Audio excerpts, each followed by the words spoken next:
Hello, welcome to the intro video for Unit 6, Lesson 1, Later History of East Asia. Here are our objectives, standards, and focus question.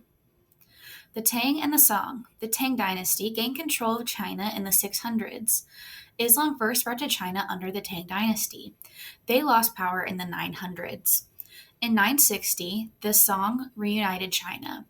They ruled until the early 1100s when they were conquered by the foreign Jin dynasty. Both of these dynasties used bureaucracy, a system of government officials who carried out rules and regulations. Trade also flourished in these dynasties. The Tang and the Song dynasties made several scientific advancements, including the following: gunpowder, mechanical clocks, advances in bridges, printing blocks, and a smallpox vaccine. The Mongol Empire rose to power in 1260 under Genghis Khan's descendants. They increased trade between China and other nations. The Age of Imperialism in Japan. In the 1500s, Europeans began traveling to Asia to trade and spread Christianity. Both Japan and Korea feared their ideas would damage their culture and government. They limited contact with other nations. In 1853, American warships forced Japan to open to trade. The period from 1868 to 1912 is known as the Meiji Restoration. Rule was returned to the emperor rather than the shogun as it was prior to this. They also grew the military and industrialization began. In the early years of imperialism, Britain traded opium, an addictive drug, to the Chinese in exchange for tea.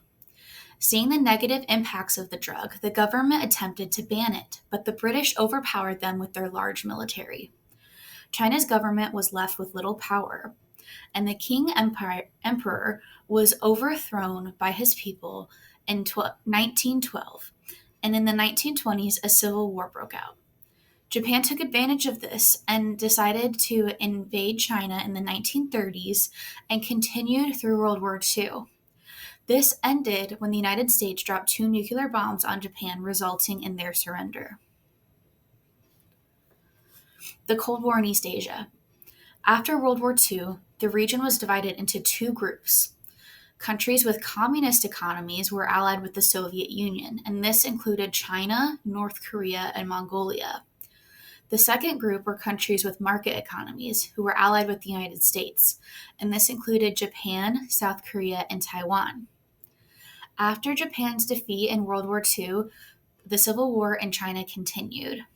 A man named Mao Zedong and the Communist Party won against the other group, the Nationalists, who fled to Taiwan. China's government at this time mismanaged their economy, and millions of people starved to death, and those who went against Mao were often killed. The United States aided Japan in rebuilding after World War II, and Japan recovered quickly. In Korea, a civil war broke out after World War II, and in 1953, a ceasefire was finally announced, but this left the country divided into 2, North and South Korea. New challenges in East Asia. Economic growth continued in South Korea and Taiwan, and both eventually became democracies. The Soviet Union eventually fell and ended communism in Mongolia, which began democratic elections in 1990.